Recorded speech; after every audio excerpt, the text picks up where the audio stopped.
चाहत सिंह। जैसा कि आज पूरा देश किडनी डे मना रहा है, उसी क्रम में आज हम हल्द्वानी के उजाला सिकनेस हॉस्पिटल में पहुंचे। हमारे साथ में सर है हीरा सिंह, उनसे हम बात करेंगे किस तरह से किडनी प्रॉब्लम्स को रोका जा सकता है। नमस्कार सर। नमस्ते नमस्ते, आपका बहुत बहुत धन्यवाद। किडनी की प्रॉब्लम आजकल वाकई में बहुत बढ़ गई है और इसके जो मुख्य कारण हैं वो है शुगर और बीपी अनकंट्रोल्ड रहना लंबे समय तक। तो सबसे पहले अगर हम इसी को कंट्रोल करें तो 40 से 50% तो बीमारी यहीं पर हम कंट्रोल कर सकते हैं। इसके अलावा जो किडनी के खराबी के कारण हैं वो दर्द निवारक गोलियां या पथरी का सही इलाज नहीं होना, कई बार पथरी में रुकावट हो रखी होती है, किडनी सूज जाती है और उसको हम दवाई से ही करते रह जाते हैं तो भी ये किडनी खराब हो जाती है। इसके अलावा जो है अनुवांशिक कारण भी होते हैं कुछ, जिनकी हम दवाइयों द्वारा ठीक किया जा सकता है। सर देखा जाए तो मोस्टली अब जो यंगर्स हैं उनमें भी किडनी प्रॉब्लम्स होने लगी है, तो ये कहीं ना कहीं खान पान से भी होता है, तो किस तरह से पौष्टिक आहार ले? हाँ, इसमें जो आजकल यंगर जनरेशन में भी आने लगा है ये, इसका मेन कारण है कि हमारे अब देखो तो शुगर डायबिटीज़ भी यंग जनरेशन में आ गई है और उनका कुछ जिम में जाने की वजह से भी बॉडी बनाने के लिए खान पान में भी हमारा लाइफस्टाइल चेंज हो गया है, उसका भी असर पड़ता है इसमें। और खान पान में इसमें जो होता है किडनी के लिए खान पान वही हमारा पुराना खान पान, यानी कि हमें खाना स्वच्छ खाना दिन में 3 बार खाना चाहिए, जिसमें हमारा आधा खाना कम से कम फल और सब्जी होना चाहिए और 1/4 अनाज और बाकी सब दाल दूध दही लस्सी जो भी चीज़ है वो 1/4 होना चाहिए। इसमें मेन चीज़ होती है कि खाने में फल सब्जियां ताज़ा होनी चाहिए, बाहर का जो फास्ट फूड है इसको कम से कम सेवन करना चाहिए, मोटापे से बचना चाहिए किसी भी कीमत पर, यही बस इसका मेन इलाज है। सर देखा जाए तो जो किडनी की प्रॉब्लम है, भूख ना लगना, ये भी कहीं ना कहीं प्रॉब्लम सामने निकल के आ रही है आए दिन। हाँ, किडनी की जब रोग की शुरुआत होती है तो कुछ पता नहीं चलता है, लेकिन जैसे जैसे किडनी की बीमारी आगे बढ़ती है तो इसका एक प्रमुख लक्षण भूख ना लगना या उल्टी आना भी होता है।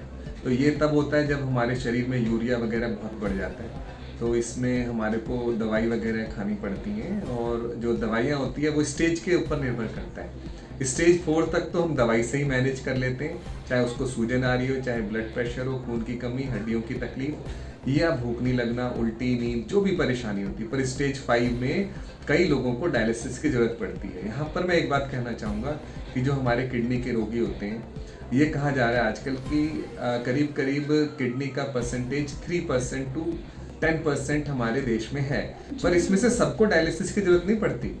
डायलिसिस की ज़रूरत हार्डली इसमें से 1% को पड़ती है। तो बाकी लोगों को अगर हम सही से इलाज करें तो हमारे वो 1% ही रहेगा, वो बढ़ के जो 10% तक जा सकता है उसको भी हम घटा सकते हैं। सर कई बार ऐसा होता है कि लोगों को जानकारी नहीं होती, तो कैसे वो जान सकते हैं कि इन्फेक्शन है?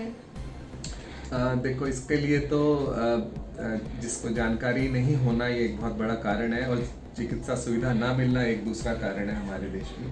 तो इसमें जहाँ तक संभव हो सके साल में एक बार हेल्थ चेकअप होना चाहिए और अगर ज़रा सा भी शक होता है कि हमें किडनी का रोग है, जैसे कि यूरिन में ब्लड आना, यूरिन टेस्ट कराया है, माइक्रोस्कोप में देखने से ब्लड आ रहा है या प्रोटीन आ रहा है, तो तुरंत किडनी के डॉक्टर से मिले।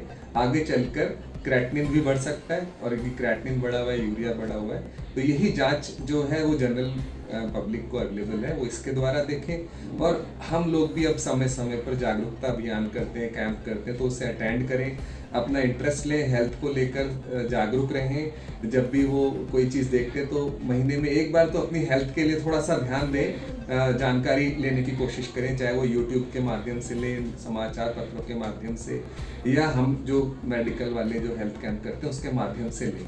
तो महीने में एक बार जानकारी लें, साल में एक बार चेकअप कराएं। सर से आज पूरा देश किडनी दिवस मना रहा है, तो क्या लगता है इसमें क्या चीज़ें और ऐड ऑन होनी चाहिए कि आगे जागरूकता फैल सके? हाँ, इसके अंदर समाज की भागीदारी और पॉलिटिकल जो है विल पावर, ये दोनों चीज़ें चाहिए हमें, क्योंकि डॉक्टर अपना काम करने में ही व्यस्त रह जाते हैं। जो टर्शरी यानी जो मरीज बीमार हो जाता है, हम तो उन्हीं को देख देख के हमारे पास समय नहीं है, तो बीमारी के रोकथाम के लिए हमारे पास पर्याप्त समय नहीं है।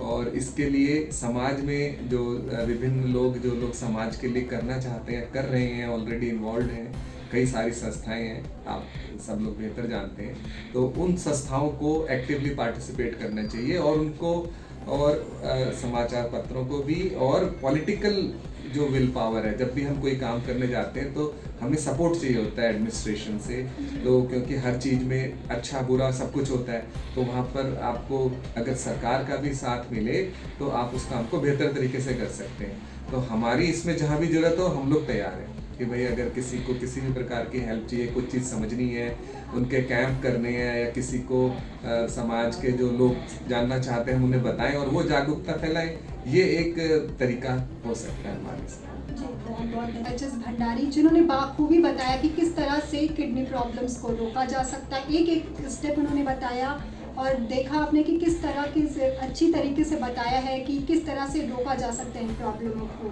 तो फॉलो करिए डी मैगजीन को, ऐसे और भी प्रोग्राम देखने के लिए बने रहिए। धन्यवाद।